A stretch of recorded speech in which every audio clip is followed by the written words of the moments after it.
Namo tassa bhagavato arahato samma sambuddhassa. Namo tassa bhagavato arahato samma sambuddhassa. Namo tassa bhagavato arahato samma sambuddhassa. At the beginning of the chanting that we do at the outset of these pujas, we bow 3 times. The bowing is for the Buddha, Dhamma, and Sangha. This is the triple gem or 3 refuges, Tiratana or Tisarana. In the Buddhist tradition,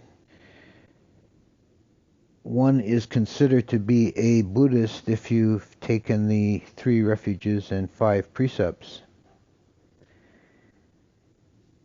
In the very early days of the Buddha, when he first started teaching and he got a few lay disciples before he established the Sangha, they took the 2 refuges and 5 precepts, because there wasn't yet a 3rd refuge, there wasn't yet a Sangha.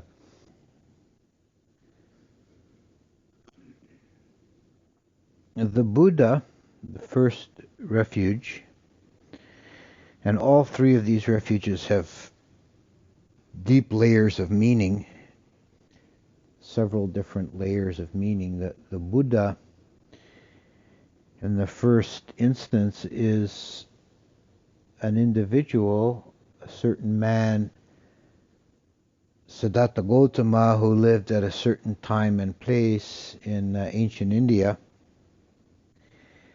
and who developed, who attained to supreme enlightenment, and then developed a set of teachings and gathered a large following. So this is on one level, this was sometimes called the historical Buddha, represents a definite historical episode in our world, an episode of very profound significance, and one that has had enormous ripple effects, where even 2,600 years later we're still feeling the reverberations of that event. We wouldn't be here today talking about the Dhamma if that had not occurred. So on this level, the historical Buddha, the man Gautama, he was a very unique and exceptional individual with very great penetrating insight, that he was able to discern the underlying existential crisis of humanity, even though he was living in a very sheltered and luxurious youth. He was able to see that this world has sickness, old age, suffering, and death. And he wanted to penetrate to the underlying causes and find a way of transcending that. And he devoted himself with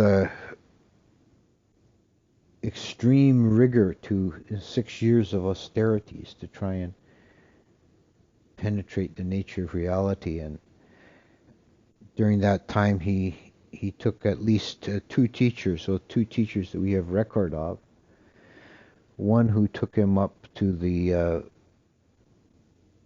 jhana of the formless jhana of the base of nothingness, and one who took him up to the base of neither perception nor non-perception.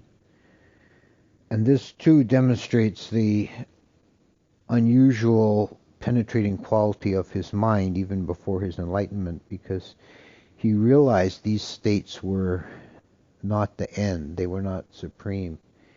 Even though these teachers were teaching them as a supreme, this is as far as a human mind can achieve.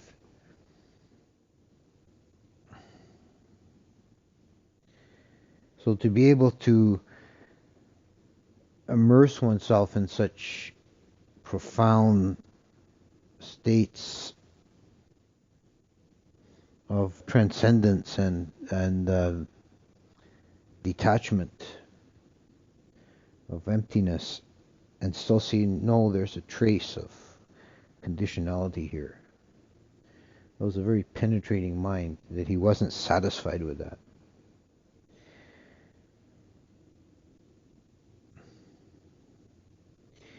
He also realized that these austerities were not sufficient to liberate him.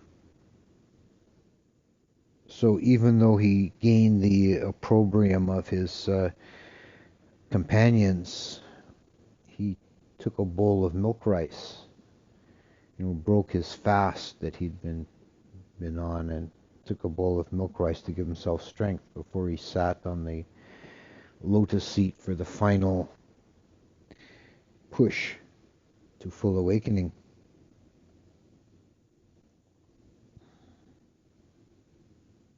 And we can see what a remarkable individual he was after his awakening as well, and the teachings that he left behind.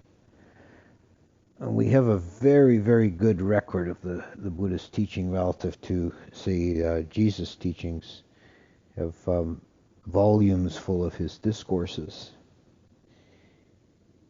And we see a very brilliant analytical mind,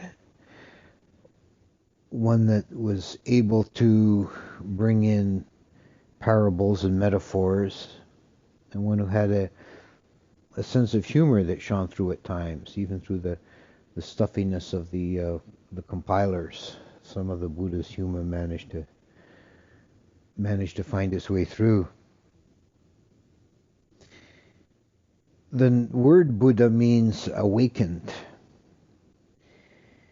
And the Buddha is technically called a Sammasambuddha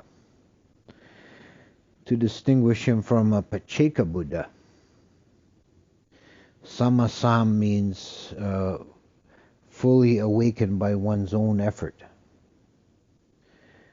So in the Theravada classification of awakened beings, there are three principal grades. There's Arahants, Pacceka Buddhas, and Sammasambuddhas. All of these three have attained to the same realization of Nibbana, but Arahant is one who does that during the dispensation of the Buddha, following the Buddha's teachings. So he's not fully awakened by himself. He's had a guide. Pacceka Buddha does do it essentially on his own, but Pacceka means silent. The Pacceka Buddha doesn't leave a legacy behind. Stories about them, there are in the commentaries and the Jataka tales, there are stories about Pacceka Buddhas, and it's not completely true to say they don't teach. They sometimes do have some disciples, but they only teach in a small way, and they aren't remembered after their lifetime. And they only occur in the ages between Buddhas, between Sammasambuddhas. So they do demonstrate, though, that this realization of Bodhi is always a possibility, that a Pacceka Buddha can arise. Sammasambuddha are very rare, exceptional beings who not only are fully awakened by their own effort, by themselves without a guide, but then they're able to guide others and to leave a legacy behind and to change the course of human history. There's a Buddha Sasana to the present day. And they're very rare beings. In this world system, is classified as being a fortunate one in that we have multiple Buddhas. We're going to have 5 Buddhas altogether. The great majority of world systems have no Buddhas at all. And there might be long ages of time with no Buddha. You can also consider the Buddha as a living expression of a cosmic principle of Bodhi, of awakening. That when consciousness is not fettered, when it's not defiled or confused, it's completely free, it's luminous, and when it's fully so, it's realizing Bodhi. It's fully awakened. There's nothing hindering it then. It's absolutely free and brilliant and blissful. This cosmic or universal idea of Bodhi became a theme in Mahayana Buddhism. And they talk about Buddha mind, the universality of Buddha mind. And there's a Zen saying that all beings are Buddhas from beginningless time. That everyone is essentially a Buddha already, they just don't know it. And the only difference between the ordinary person and actual Buddha is the Buddha recognizes his own inherent nature. It's kind of an interesting way of looking at it. It's also an archetypal way of looking at the Buddha mind, in that every Buddha that arises,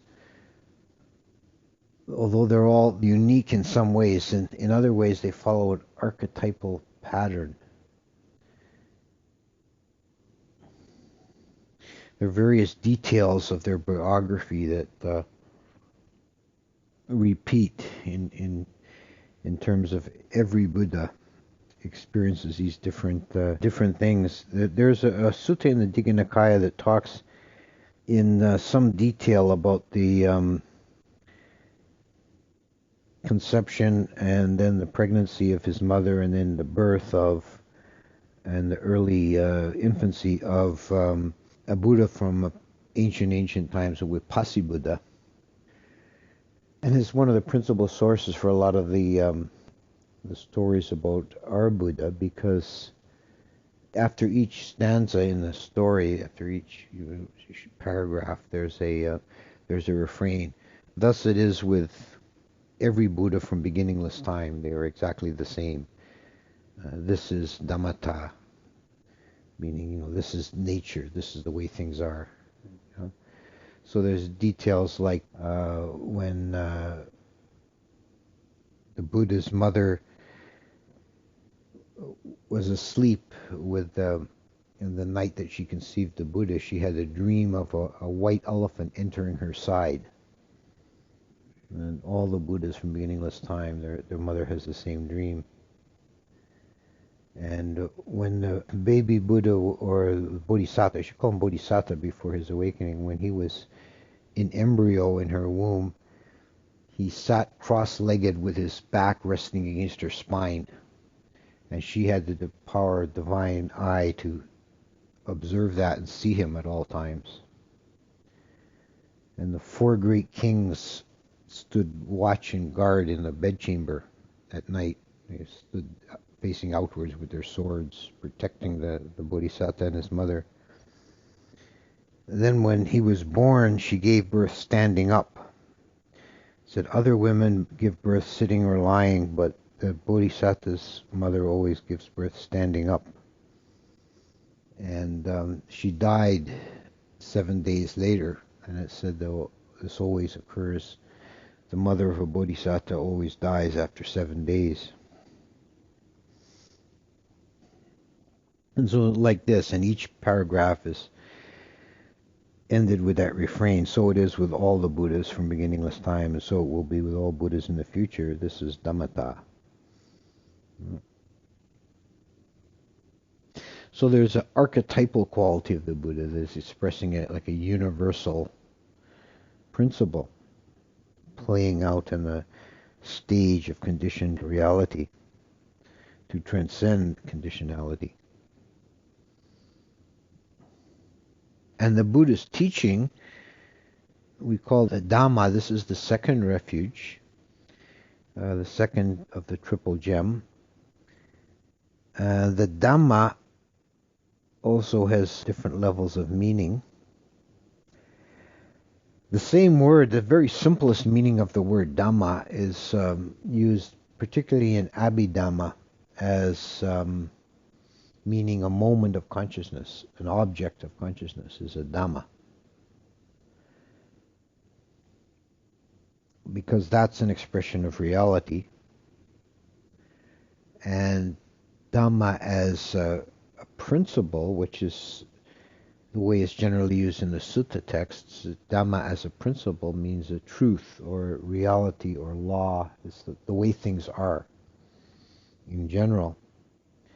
And specific Dhamma is that taught by the Buddha, sometimes referred to as Buddha Dhamma, is a corpus of teachings that expresses that universal Dhamma.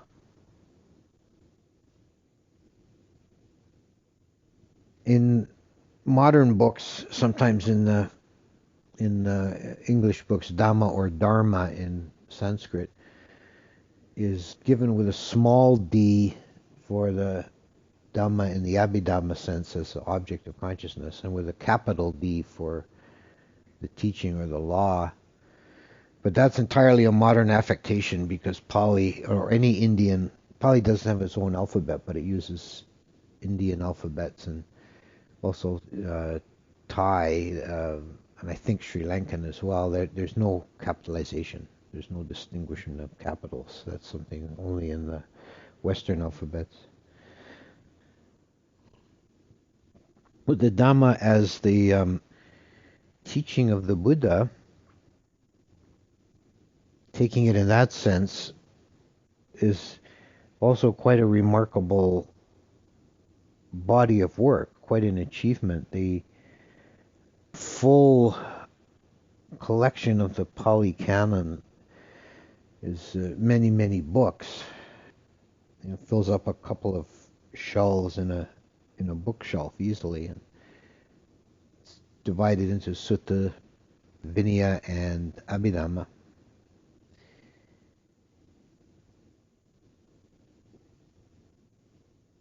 And it's remarkable in a number of ways. One is that there's some flavor or aspect of teaching that really suit every temperament. If you want, hardcore technical descriptions, there's the Abhidhamma and teachings like the dependent origination. If you like stories and parables and colorful things, there's the Jatakas and the Dhammapada commentaries. And there's many stories, particularly in the Digha Nikaya, scattered throughout the suttas. If you're inclined to verse, if your mind is moved by poetry, there's a lot of the texts are in verse, which of course loses in translation. So it's really a profoundly varied collection. Then you can add to it all the commentaries on top of that. But it's remarkable the degree of internal consistency in all those pages, all those volumes. It doesn't really contradict itself, except in some minor points of chronology and of anecdotes and so on. But in terms of the basic teachings, you won't find any contradictions anywhere. And for all this profusion of teaching, the underlying message is really quite simple, that it's the Four Noble Truths. It's been said that everything else is a commentary or an extrapolation from the Four Noble Truths, that the whole core of the teaching is right there in the Four Noble Truths, which the Buddha gave. That was actually his first formal sermon, was the theme was the Four Noble Truths. Then he spent the rest of his career extrapolating on that and bringing in extensions and further details and discussions, but it all comes down to the Four Noble Truths. The truth of suffering, which is a recognition of the nature of conditionality, the truth of the origin of suffering, which recognizes the psychological mechanism that causes the entrapment in conditionality, and the third noble truth, which allows there is a way out, there is a transcendence of conditionality, and then the fourth truth is the Eightfold Path that gives a practical methodology for transcending the trap of conditionality.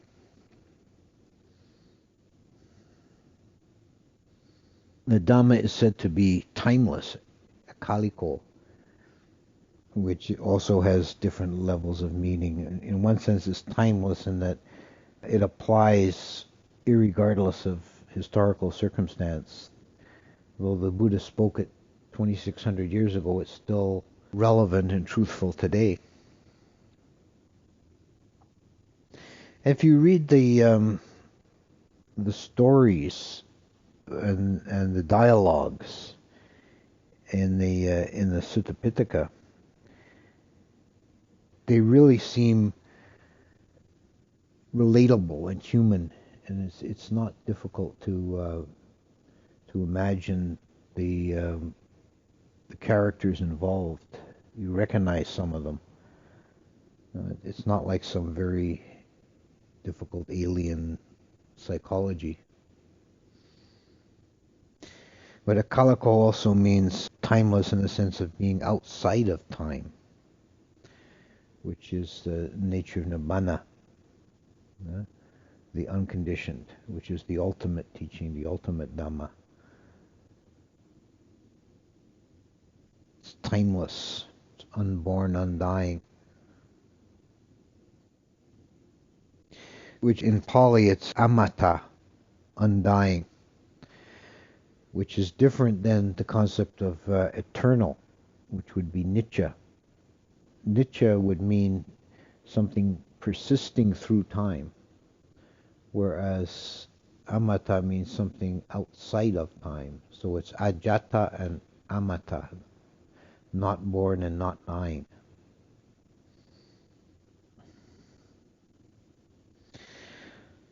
The third refuge is the Sangha, and this also has different levels of meaning. The Pali word Sangha outside, this is a typical case of the Buddha's use of language, that he would take a common word and give it a special technical or elevated meaning in his teaching. Sangha simply means, in its simplest, most literal rendition, it just means a community. And there's still, in Indian languages like Bengali and Hindi, there's still words derived from Sangha that simply mean a group or a community. So you might have like a Sangha of stamp collectors. You know, that's all it means, is a group or of associates. But then it takes on technical meaning in Buddhism. There's a distinction given between the Bhikkhu Sangha and the Araya Sangha. And the Bhikkhu Sangha is sometimes expanded in some passages to what's called the Fourfold Sangha. The Fourfold Sangha is the broadest use in the Pali text of the word Sangha. That means the Fourfold Sangha is the bhikkhus, the bhikkhunis, the laymen, and the laywomen. They're the four Sanghas. So there'll be suttas where it says the Buddha addressed the Fourfold Sangha, meaning he had this mixed audience of the laymen and women and monks and nuns. But the word Sangha in an institutional sense means the bhikkhu and bhikkhuni Sangha, those who have taken ordination and taken upasampada, the admittance, which is what we call ordination in English. It's really acceptance or admittance. the new monk is accepted into the Sangha. And the ceremony makes a physical expression of that, and the monks will sit in a kind of a horseshoe shape, and the one who's seeking admission will stand outside the horseshoe until he's been admitted, then he can come inside the center. So he's accepted into the group. And it's an institutional structure, and it's remarkable in several ways, just as an institution, in that it's very likely the oldest continuous institutional structure in the world. It's hard to think of a counterexample. There are older religions, like Hinduism and Judaism, but they don't have a continuous institutional framework. It's been unbroken for that long. So every bhikkhu who's alive today has been ordained by other bhikkhus, and they were ordained by other bhikkhus, tracing an unbroken line back to the Buddha.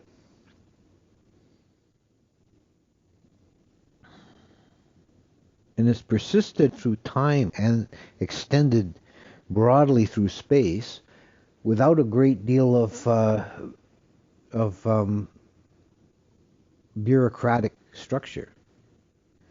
It's really relatively unorganized in that sense.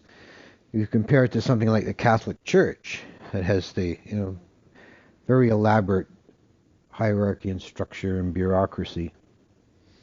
Whereas in the Buddha Sangha, and I'm just really thinking of Theravada, although the same applies actually to the most of the Mahayana as well, there's very little in terms of formal organizational structure. But it's persisted by a continuity of tradition. And it's remarkable in that way too, in that it's especially in the Theravada, I think, is inherently the most conservative kind of tradition in the world. That they don't ever take on innovations to the structure or to the basic teachings. I like to say we don't jump on top of every passing fad like trousers. We just wait it out.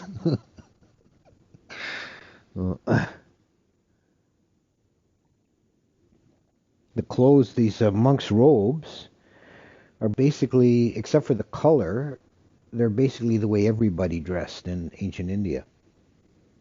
But the lay people would have more colorful, decorative sort of robes.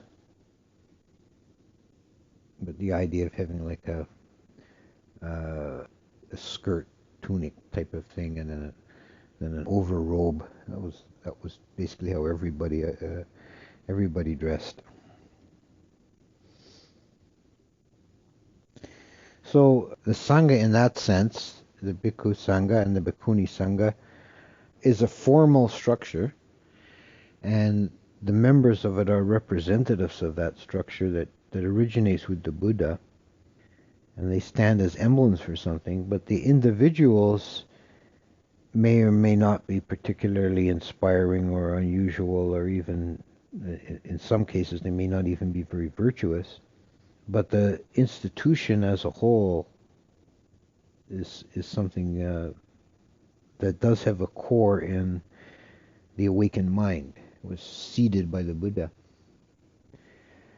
But then there's yet another meaning of Sangha that's actually the one that's meant as the proper refuge.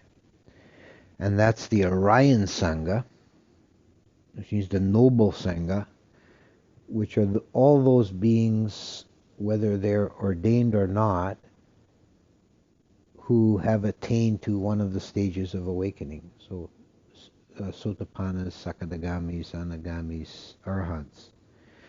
It could be called the invisible Sangha, because you never really know who's a member of that Sangha.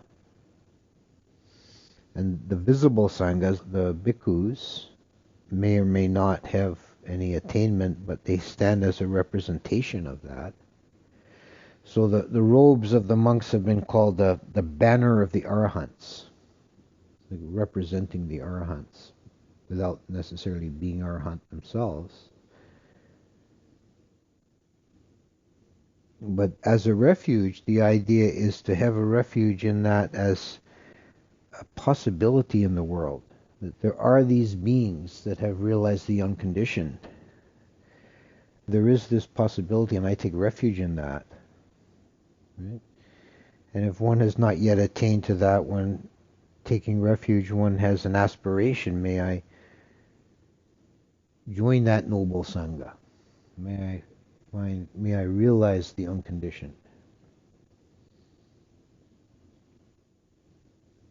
So the idea of taking refuge means to have faith in and align oneself with the aspiration represented by the triple gem. The Buddha mind, the teaching of the Dhamma, and the possibility of awakening represented by the Noble Sangha.